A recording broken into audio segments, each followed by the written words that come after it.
به ازده کول ویلی شي دې ته ازده کول نشي ویلی میخه دې ستا 20 کاله وشو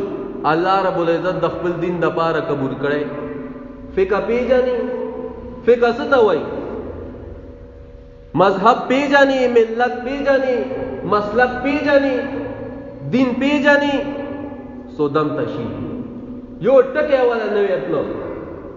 ما دا فرائض او واجبات دا مانځه دا خو مونږ په ماسخوتن په درس کې خلکو ته وایو د دې لپاره ته ګرځي او به چې کله په عقاید او جهان مبارک باندې د غیرت وخت راشي نو به پاره کې خلکو ته خیری کې چې کورونه وران سره وډونه بند کړي رب العالمین دې داسې خلکو ته هدایت وکړي او که هدایت په قسمت کې نه رب العالمین دې بیخ او بنیاد سره دې جوړو باسي چې دا نړۍ تیر نه خالی شي نو دغه ته مجاهده ویلی شي چې د الله د رضا لپاره انسان هر څه قربان کړي خپل خوب د الله د رضا لپاره پریږدي او راپاسي د رب العالمین عبادت ته ودرېږي د حرام شیدونو نه ځان وساتي او دغه شان د مباحاتو نه هم ځان وساتي دې ته ویلی شي مجاهده قرآن او حدیث چې موږ ته کوم اعمال ښودلي دي هغه په خپلې زندګۍ کې راولي نفس خدا ته وایي چې دا عمل مکوه دا عمل کوه ګران دي لیکن په دې نفس باندې به ته په زور باندې دا عمل کې دا د نفس سره ویلی شي جهاد کول نفس سره مجاهده کول دي ځکه رب العالمین فرمای فاعبده واصطبر لعبادته بندگی د الله کوا او په دغه بندګۍ باندې صبر کوا د صبر نه کار واخله ځکه کله کله انسان ته دا بندګي سخت شي بیمار وي یخنی وي ډېر مشقت ور باندې راشي لیکن دا دغه مشقت برداشت کی او صبر کی نو رب العالمین دغه انسان کمال ته ورسي انسان چې کمال ته رسي نو دل پکار دي چې دا انسان په ځان کې ښه صفات پیدا کړي ښه صفات چې په دې انسان کې پیدا شوي نه نو دغه انسان کمال ته نشي رسیدي نه په دنیا کې او نه په آخرت کې نو دغه صفات پیدا کولو د پاره چې په انسان کې پیدا شي د هغې دپاره د علم ضرورت دی چې انسان د رب العالمین د دین نه ځان خبر کی چې په دې دین کې رب العالمین موږ ته څه فرمایي عقاید و جهان موږ ته څه فرمایي ځکه قرآن او حدیث چې اورېدلی نه وي په ده کې ښه صفات نه پیدا کېږي او قرآن او حدیث دا زموږ دپاره د نجات ذریعه ده علم ده بیا چې کله انسان علم وکړي نو په ده کې دا ښه صفات بیا هم نشي راتلی تر څو پورې چې دا د خپل نفس سره جهاد ونکړي د مثال په طور باندې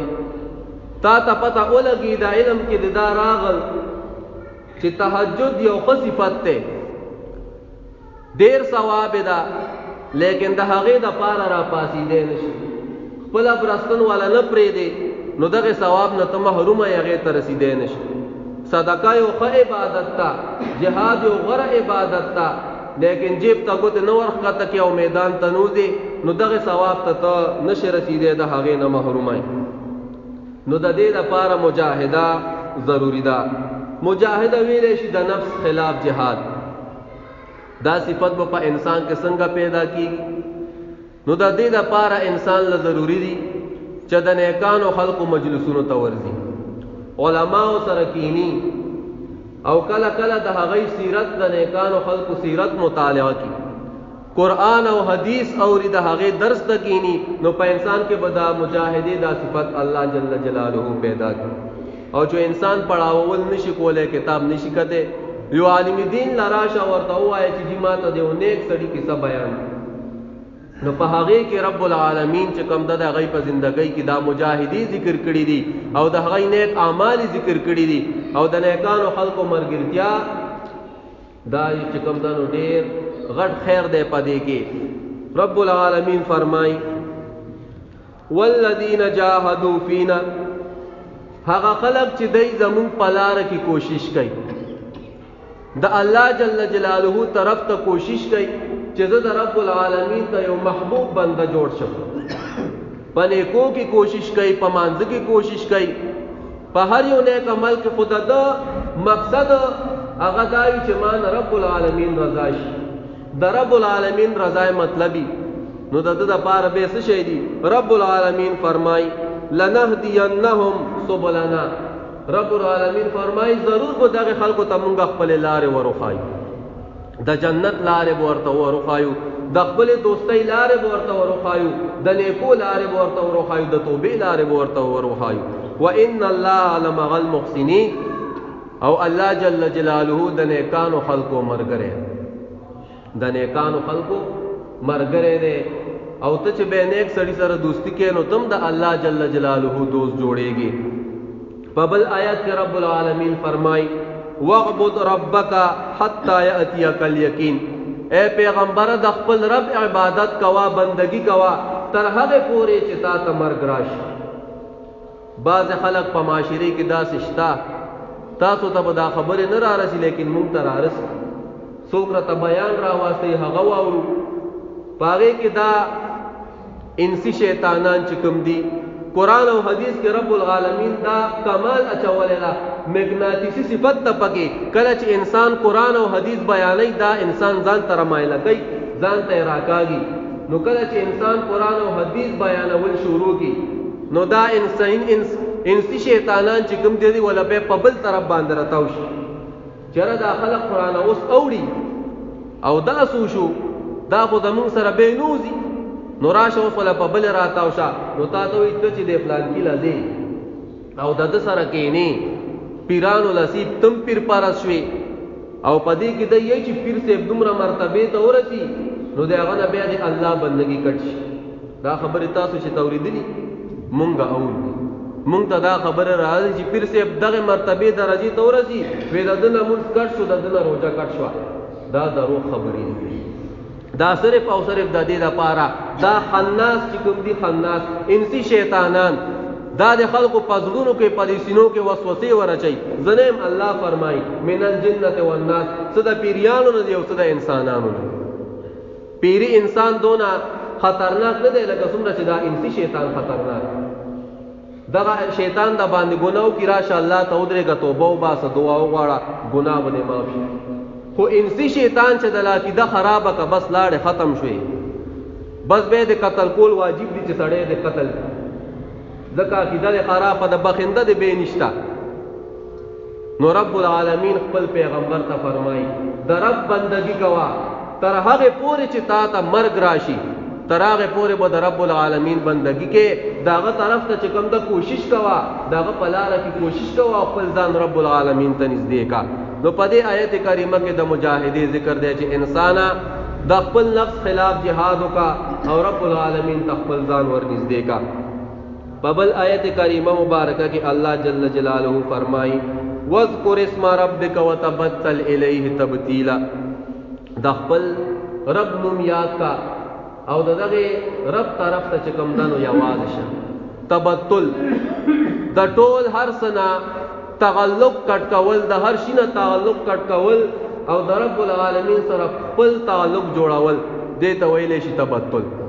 لکه انسان د دلته نه پاسې او یوازې اخوا کیني او د رب العالمین سره صرف رابطه قائمه وساتي، دې ته ویلی شي تبتل، ځان لکیدل. نو په دې کې د مجاهدې ذکر دی چې رب العالمین ته کوشش وکړي او د خپل نفس خلاف جهاد وکړي. نفس بتاته وایي چې راځه دا کار وکړه دا کار وکړه، لیکن دغه کارونه پرېږده او د خپل رب سره خپله رابطه قائمه وساته. د بخاری شریف حدیث مبارک تا ابو هريره رضی الله تعالی عنہ مبارک دا حدیث راوی دی چې رسول الله مبارک او فرمایل چې الله فرمایي، حدیث قدسی وته ویلی الله څه فرمایي؟ الله فرمایي چا چې زما کوم یو دوست سره دشمنی وساتله، دغه انسان ته زما د طرف نه د جنگ اعلان. کوم خلق چې د الله جل جلاله دوست سره دشمنی ساتي، رب فرمایي دته د ما د طرف نه د جنگ اعلان ده. او به الله فرمایي چې ما چې په بنده باندې کوم شذونه فرض کړي دي هغه ما ته د هر څه نه زیات محبوب دي، لکه منځ فرض ده، روزه فرض ده، زکات فرض ده، حج فرض ده. د دې ادا کول رب العالمین فرمایي ما ته دا د هر څه نه زیات محبوب دي، ځکه چې انسان ما ته په دې باندې نزدېکت حاصلوي. او به الله فرمایي چې انسان ما ته په نوافلو باندې هم نزدېکت حاصلوي. او کله چې دې دا نوافل کوي نو د سره محبت کول شروع کوي. الله د سره محبت کول شروع کی چې انسان نوافل کوي نو د هغه محبت نتیجه سوي رب العالمین فرمای چې د هغه محبت نتیجه داشي چې زه دغه انسان غوږ جوړ شم چې دې په هغه باندې اوریدل کوي، زه د سترګه جوړ شم چې دې په هغه باندې لیدل کوي، زه د لاس جوړ شم چې دې په هغه باندې نیول کوي، او زه د غوږ په جوړ شم چې دې په هغه باندې تلل کوي. او کدا د شي سوال زمانه وکړي نو هغه شی ولا ورکوم، او کدا شینا امان غواړي نو د هغه شینا ولا پناه ورکوم. دې حدیث مبارک کې ډېر فائدې دي. یو پکې دا خبره ده چې د رب العالمین د دوست سره دشمنی دا د رب العالمین سره دشمنی ده، د رب العالمین سره دشمنی ده. رب العالمین دا څنګه ده چې د هغه دوستانو سره به خلق دشمنی کوي، ضرر در ولا ور کوي، او رب العالمین وو تسنوي دا کی دی نشي. رب العالمین ولا خامخا نقصان ور کوي او په ضرر کې مبتلا کوي، ځکه چې دا دشمنی الله سره دشمنی ده. د الله ولی د الله دوست دا چاته ویلې شي؟ د الله دوست هغه چاته ویلې شي چې کله انسان هغه وویني نو د رب العالمین رايات شي، دغه پکاتو باندې وته الله رايات شي. ظاهر او باطن ول رب العالمین داسې جوړ کړي وي چې انسان هغه ته وګوري الله او خپل ځان رايات دې ته نه وایي چې ګیس دبای پلاس کې نیولې او بسترې په سر کړي روان تر روان ده جدي الله ولی وګوره وته دی الله ولی، خرطبم یې پاسه دی الله ولی، سنډا تبم یې پاسه دی الله ولی. دا دی الله ولی دومره سپک شو چې زناورم دی الله ولی شو. دی الله ولی په ځان باندې سخت تیری کړي، مشقتونه برداشت کړي، نار نوري په ځان باندې تیری کړي، اتا پته نه باندې خو هندو مسلمانی دغه باوجود چې کم دنو چې ته جلوس لراونه وته جلسه لراونه وته ودا خدای والدي پته بده ولګي خو چې کله دی یو کمر ته مخ او بل ته د شاشي باغ دې کې بده به د حقیقت سترګې وغړيږي. نو په علماو کې داسې خلک دي د الله دوستان، خو هغه علما چې هغه د علم ظاهر سره علم باطن هم وي، د نفس تزکیه هم هغه حاصل کړی وي. ځکه امام شافعی رحمت الله علیه فرمای وی کو په علماو کې د رب العالمین دوستان جوړ نشي وی به سر د سره په دنیا کې د الله دوستان، ځکه هغه د الله دی دین نه خبر ده، الله پیژني، دی الله صفات ورته معلوم دي، دی الله په دین باندې پوهه ده. دغه شانته امام مالک رحمت الله تعالی علیه فرمای وی کوم انسان چې علم وکړ من تفقه ولم يتصوف فقد تفسق. امام مالک رحمت الله علیه فرمای وی چا چې علم وکړ او دغه انسان د یو پیر کامل نه بیعت نه کړي وی دا عالم نه دی، دا فاسق تا. دا څه شی دا فاسق تا. د عالم چې ظاهری علم کی او ته درجه سبق وي هغه په فاسقۍ کې روان دي. زمو استاد کوم حال چې هم جاهلان او هم د پیرانو نه تخت بیعت نه کو، زمو استاد کوم حال وي چې د دومره علم سره امام مالک رحمت الله علیه فرمایي چې دا فاسق تا، عالم نه ده. دا ولی دا ځکه چې د نفس تزکیه نه ده شوي، د باطن تزکیه نه ده شوي. نو قرآن او حدیث چې څوک بیانوي او هغه سره سره چې کوم دغه انسان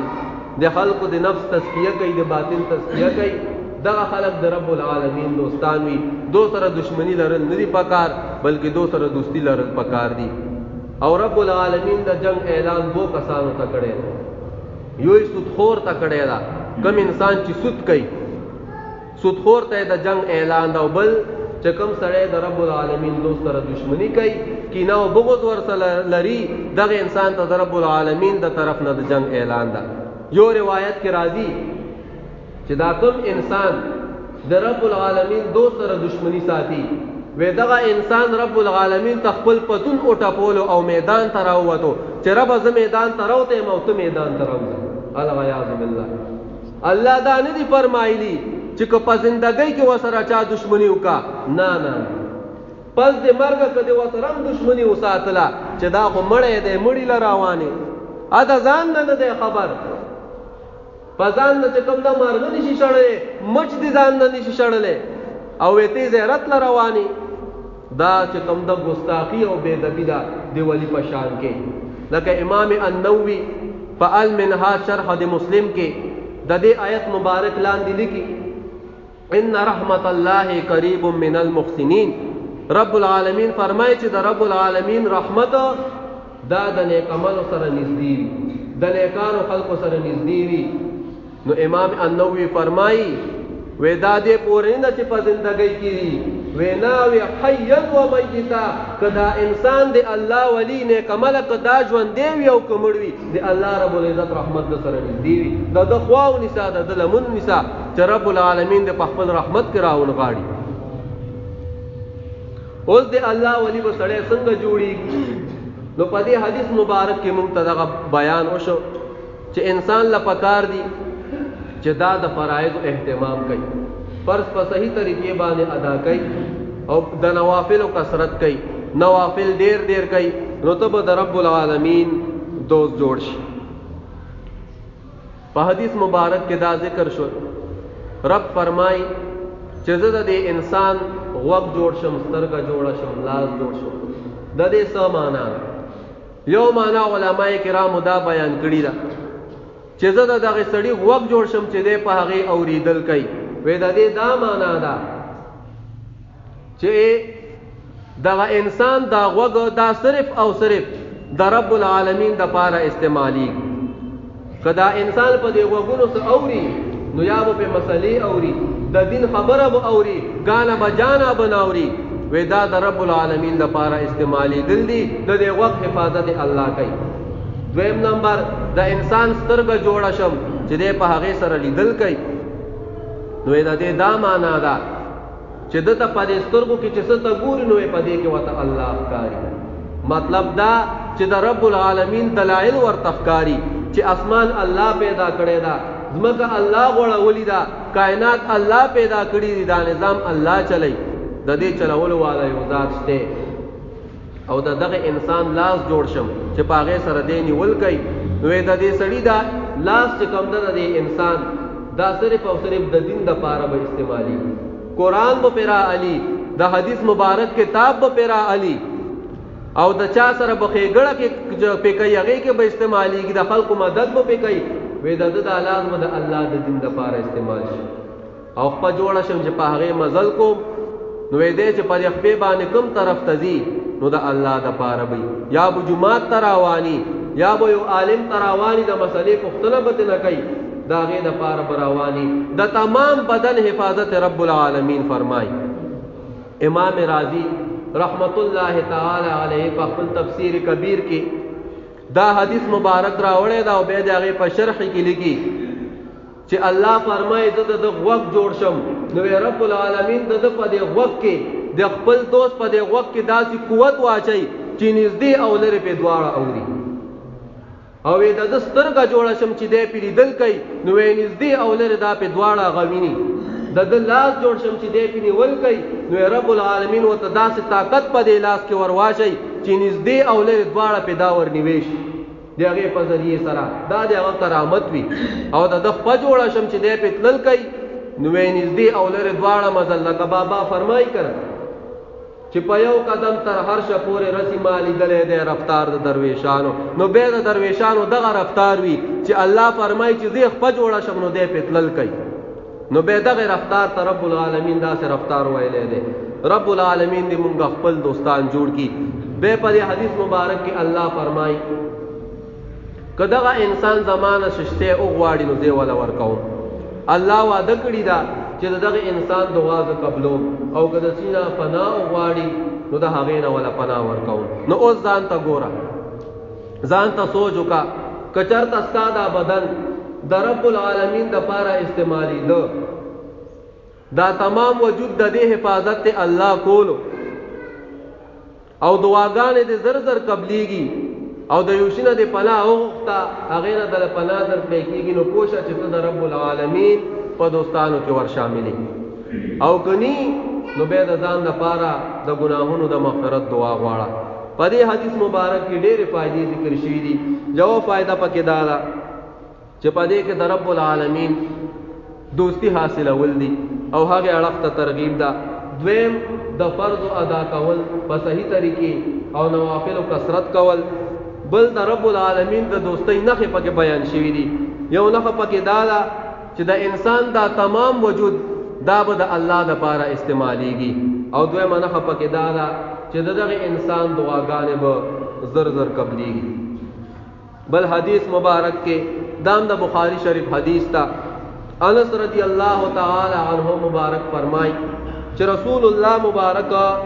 د خپل رب نه روایت کوي فيما يرويه عن ربه، د خپل رب نه روایت کوي یعنی الله جل جلاله فرمائی کدا انسان ماته ولی شرانیز دی شي نو زه ورته یو لاس ورنږدې شم، یو غز زراغ دیتا زراغ ویلی شي دا شرقي غز ده، زه ورته یو لاس ورنږدې شم، او کچرته دا ماته یو لاس رانږدې شي نو زه ورته دوه لاسه ورنږدې شم، او کچرته دا انسان زما طرف ته را روان شي رب فرمایي وي زه د ده طرف ته په منډې باندې ورځم. مطلب دا ده چې انسان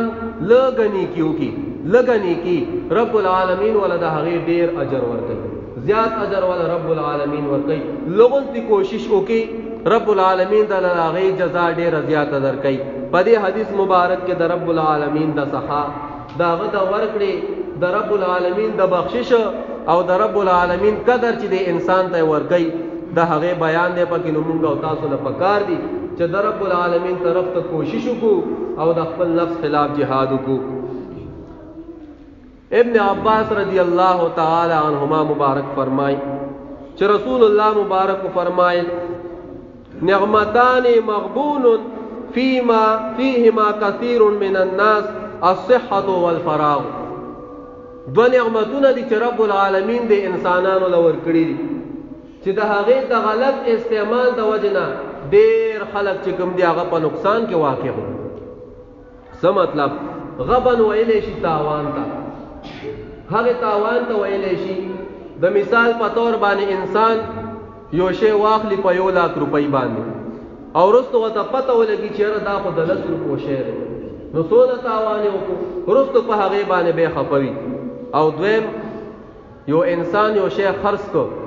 په 1,000 روپۍ یې خرڅ کو او پته ورته ولګي چې دا خو د 2,00,000 روپو، نو بیا وروسته په هغې باندې ډېر خفګان کوي، دې ته غبن ویلی کېږي. رسول الله مبارک فرمایي په تاوان کې پراته دي یو صحت چې رب العالمین درله درکړی دی، پته نه باندې دي هندو مسلمانېږي لیکن بهر رونځي د پولیس د بیل گزار بوخري ځکه چې ته نقصان رګ پیدا نشي. دغه صحت دله الله درکړی دی، بسیاتو کې دې استعمال کو، په نشو تماشو باندې دې استعمال کو، د دې پوښتنه به الله کوي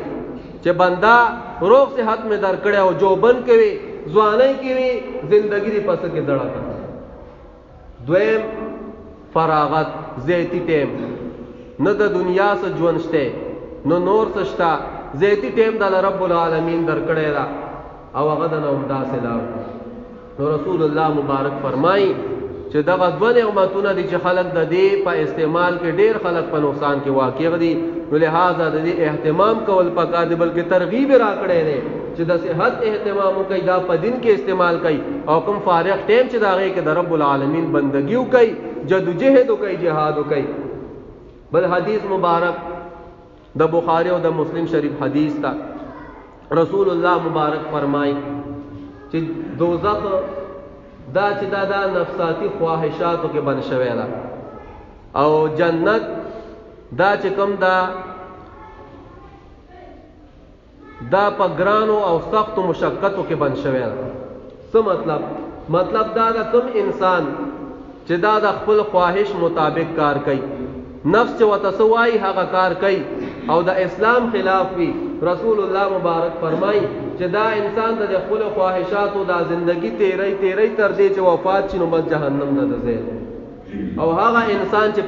په ځان باندې سخت تیری د دین د پاره د الله د پاره په هغه باندې مصیبتونه رسي، تکلیفونه رسي تر دې چې د مرګ راشي نو دغه انسان جنت ته ورداخل شي.